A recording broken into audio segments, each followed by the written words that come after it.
For you, NBC News sitting down today with the Ukrainian president who hopes to present a blueprint for peace with Russia this spring. Joining me now once again from Kyiv, Ukraine, NBC News chief foreign correspondent Richard Engel. Thanks for coming back, Richard. What is Zelensky's message as this war is heading into its third year?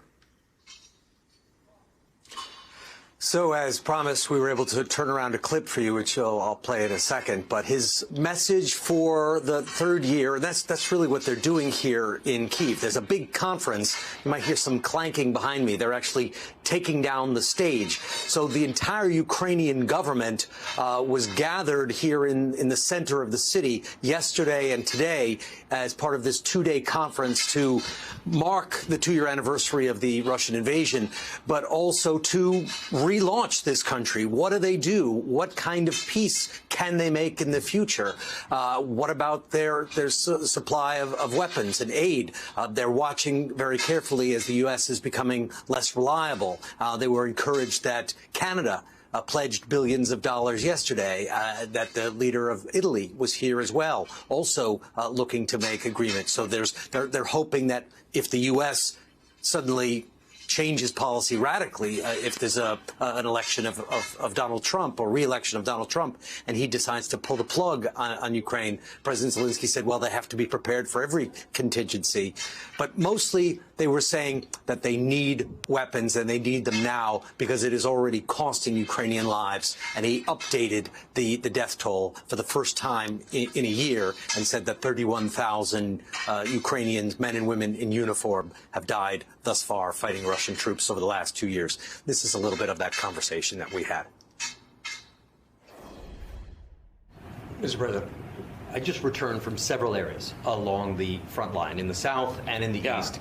And soldiers there told me they have to ration their ammunition. They don't have enough weapons to advance. They can only defend themselves. In some cases, they're losing territory.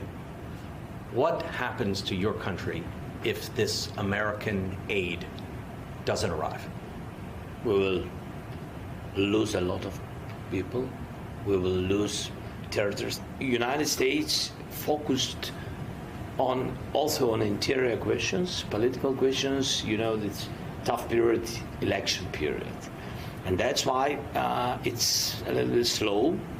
But the answer is, if to give us strong package in one time, our steps will be more strong on the battlefield. We will lose less people and we will win. Does he have a realistic hope for peace?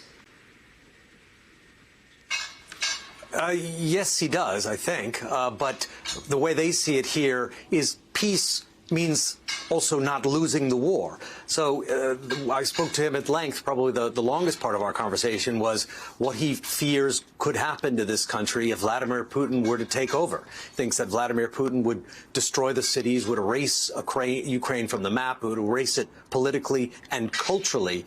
So he's saying that they have no choice but to fight, that if they make some sort of deal and give up territory, that Putin will continue to come for them. So he wants to have some sort of peace, but the peace plan that he outlined is a very long one, and it is one that Russia has already rejected out of hand.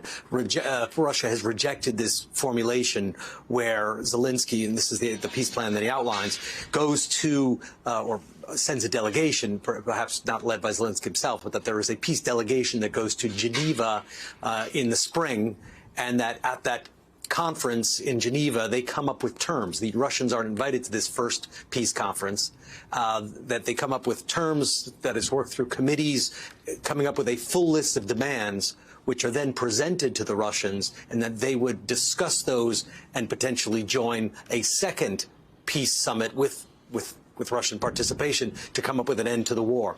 But it is a long, complicated formula with Ukraine setting the terms of the deal. And as I just mentioned, it's a formulation that Russia has rejected out of hand, calling it absurd. Richard, so grateful that you were able to give us a preview of what we can see more of on Nightly News tonight and later on after that here on MSNBC. You're the best. That's all I have to say. Thank you, Richard.